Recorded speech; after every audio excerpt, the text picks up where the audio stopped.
तर जिम मध्ये गेल्यानंतर तुम्ही तिथं एकतर पर्सनलाइज ट्रेनर तुम्ही घेत नाही, बऱ्याच लोकांना ते अफोर्ड होत नाही. मग तुम्ही काय करता, 500-500 हजार रुपयाची जिम तुम्ही लावता आणि दुसरा व्यक्ती जे करतोय तसं बघून तुम्ही ते कधी कधी डंबेल्स उचलता, कधी कधी त्या ह्याच्यावर बसता आणि ते तुम्हाला कुणीही मार्गदर्शन करत नाही. बर, जिम चालक कुठलाही तुम्हाला सांगत नाही की तुम्ही हे खायला पाहिजे, हे नाही खायला पाहिजे.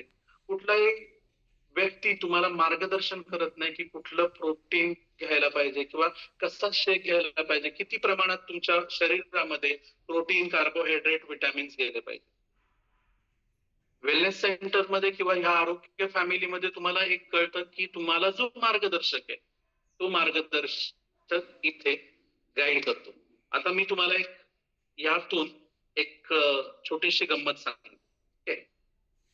आता दिवाळी संपली, सगळं दिवाळी आणि दिवाळीच्या नंतरचा जो हँगओव्हर आहे तोही संपला, बरोबर. आता आपल्याला काय करायचं, नोव्हेंबर, डिसेंबर आणि जानेवारी जे कोणी आता या कॉलवर अवेलेबल आहे थोडस लक्ष द्या. ओके, नोव्हेंबर, डिसेंबर आणि जानेवारी हे 3 मंथ जे आहेत हे ट्रान्सफॉर्मेशन मंथ आहेत. ओके, म्हणजे जर शरीरामध्ये तुमच्या बदल करायचा असेल, जास्तीत जास्त बदल करायचा असेल, तर थंडीच्या दिवसामध्ये तुमच्या शरीरामध्ये जास्तीत जास्त बदल होतो. मग थंडीच्या दिवसामध्ये तुम्हाला काय करायचंय, तुम्हाला मॅक्झिमम कॅलरी मॅनेज करायची. आता ती कॅलरी मॅनेज कशी करायची, की प्रत्येक जण समजा जर एक वेळा शेक घेत असेल, ओके, तर तुम्ही काय करा, तुम्ही या 3 महिन्यामध्ये तुम्हाला ज्यांना शक्य होईल त्यांनी 2 वेळेस शेक घेण्याचा प्रयत्न करा. मग त्याला SMS प्लॅन असं म्हटलं जातं. तुम्ही तुमच्या कोचेसना विचारा. SMS प्लॅन म्हणजे काय, शेक, मील आणि शेक असा प्लॅन. ओके, शेक, मील, शेक. सकाळी शेक घ्यायचा. बघा, सकाळी उठल्यानंतर तुम्ही शरीर शुद्धीकरण काढा घ्या, अर्धा ग्लास. त्याच्यानंतर तुम्ही मेडिटेशनला बसा. मेडिटेशन नंतर तुमचं कार्डिओ वर्कआउट होतं. त्या अर्ध्या तासामध्ये तुमचा जो अर्धा ग्लास उरलेला आहे तो बऱ्यापैकी थंड झालेला असतो. मग आपला जो ब्रेक आहे 6 ते 6 वाजून 3 मिनिटापर्यंत, 3 मिनिटाचा जो ब्रेक आहे त्या ब्रेक मध्ये तुम्ही उरलेला शरीर शुद्धीकरण काढा घ्या. बरोबर 6:30 वाजता ज्यांनी गाईड केलेलं आहे अशा व्यक्तीचा ट्रान्सफॉर्मेशनचा रिझल्ट असतो. त्यावेळेस तुमचा सकस संतुलित आहार बनवून घ्या, कारण त्यावेळेस तुमचा व्यायाम झालेला असतो, तुमच्या पेशींना भूक लागलेली असते. त्याच्यानंतर कोचेसना विचारून तुमचा जो काही दिवसभराचा डाएट प्लॅन आहे तो फॉलो करा. दुपारी जेवा, प्रॉपर तुम्हाला जसं पाहिजे तसं जेवा. तुमच्या डिसऑर्डर प्रमाणे किंवा तुमच्या कोचेसना विचारून तुम्ही जेवणाचं कन्झम्पशन करा. 5 वाजता किंवा 5:30 वाजता तुम्ही पुन्हा एकदा शरीर शुद्धीकरण करा. त्यानंतर संध्याकाळी 7:30 ते 8 वाजता तुम्ही शरीर शुद्धीकरण शेक घ्या, सकस संतुलित आहार घ्या आणि त्या दिवशी तुम्ही झोपण्याचा प्रयत्न करा. ओके, एक दिवस. यामध्ये काय होईल, बऱ्याच वेळेस आपल्याला असं जाणवतं, बरेच आता आम्ही जेव्हा मॅरेथॉन वगैरे वेट लॉस मॅरेथॉन केले त्यावेळेस असं वाटतं की रात्री सुद्धा एवढा जर शेक घेतला, आधीच तर माझ्या हातात तुम्हाला शेक, रात्री सुद्धा तुम्हाला एवढा जर शेक घेतला तर तुम्हाला पोट भरतं, शांत वाटतं आणि परत भूक लागत नाही. पण नंतर आम्हीच विचार करत बसतो, अरे एवढ्यानं जर आपलं पोट भरत असेल तर आपण काय 2-2, 3-3 चपात्या खातोय, भात खातोय, जो भी मिळतंय वो ठूस तो बॉडी में. मग असं काय, मग ते केल्यामुळे तुमच्या कॅलरीज वाढतात. मग त्या कॅलरी कमी करण्यासाठी तुम्हाला काय करायचंय, SMS प्लॅन करायचंय. तर ज्या व्यक्तींना SMS प्लॅन करायचा आहे त्या व्यक्तीने फक्त चॅट बॉक्स मध्ये SMS एवढं फक्त टाका. चला मीच सुरुवात करतो, कारण मी उद्यापासून SMS प्लॅन सुरू करतोय. तर चॅट बॉक्स मध्ये तुम्ही टाकू शकता SMS. ओके, तर हा SMS प्लॅन केल्यानंतर तुम्हाला काय बदल होतील, येस, कुणीतरी नोट करून घ्या आणि त्या व्यक्तींना तुम्ही नंतर कॉन्टॅक्ट करा.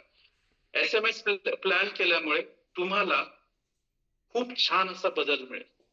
Okay, yes. आता एक 4-5 आलेत SMS तुम्ही करत राहा. शेक मिल शेक, शेक मिल शेक, शेक मिल शेक. ह्या SMS प्लॅन मुळे, आणि हा एकट्याने नाही करायचा, आपल्या घरातल्या व्यक्तींबरोबर, आपल्या घरातल्या नातेवाईकांबरोबर, आपल्या मित्रमंडळींबरोबर SMS प्लॅन करायचा. आज आपल्या कोचना कॉन्टॅक्ट करा. आजच. आज कॉन्टॅक्ट करा. कोचेस तुम्हाला सांगतील की आपण SMS प्लॅन कधीपासून करणार आणि तो SMS प्लॅन केल्यानंतर या 3 महिन्यामध्ये चॅलेंज घ्यायचंय. या 3 महिन्यामध्ये जे काही आपल्याला ऍडिशनल काही थोडंफार तुमचं अजून आयडियल वेटला कमी व्हायचंय, यायचं बाकी आहे, ते प्लॅन आपला या 3 महिन्यामध्ये सक्सेसफुल झाला पाहिजे. जर तुम्ही बघितलं असेल या पूर्ण जर्नीमध्ये, या पूर्ण ट्रान्सफॉर्मेशन जर्नीमध्ये, तर जे लोक तुम्हाला गाईड करतात ना सकाळी, त्या व्यक्तींचं वजन नियंत्रणात येतं आणि ते नियंत्रणात आलेलं वजन नंतर 2-2, 3-3 पर्यंत सुद्धा तसंच राहतं. म्हणजे आज भीमसिंग तळवी सरांचं जर बघितलं की 3 वर्षापूर्वी जॉईन झाले होते, 4 ते 5 महिन्यामध्ये त्यांना अमेझिंग असा रिझल्ट आला आणि हा रिझल्ट आल्यानंतर सुद्धा त्यांच्यामध्ये ती जी स्ट्रेंथ आहे ती कंटिन्यू आहे, ती तशीच राहील, ती कमी झालेली नाही. परत त्यांचं वजन वाढलं नाही. म्हणजे काही लोक म्हणतात ना की हे केल्यामुळे पुन्हा वजन वाढतं, तर नाही वाढत. तुम्ही प्रॉपर वर्कआउट करत चला आणि तुमच्या शरीराला लागणारा पोषक सकस संतुलित आहार जर तुम्ही घेत राहिला, तर मला नाही वाटत की ह्यामधून तुमचं पुन्हा वजन वाढू शकेल. आज 4 नोव्हेंबर, त्या दिवशी आज इथे भीमसिंग तडवी सरांनी खूप अमेझिंग असं वर्कआउट केलं आणि खूप छान अशी माहिती आपल्या सर्वांना दिली.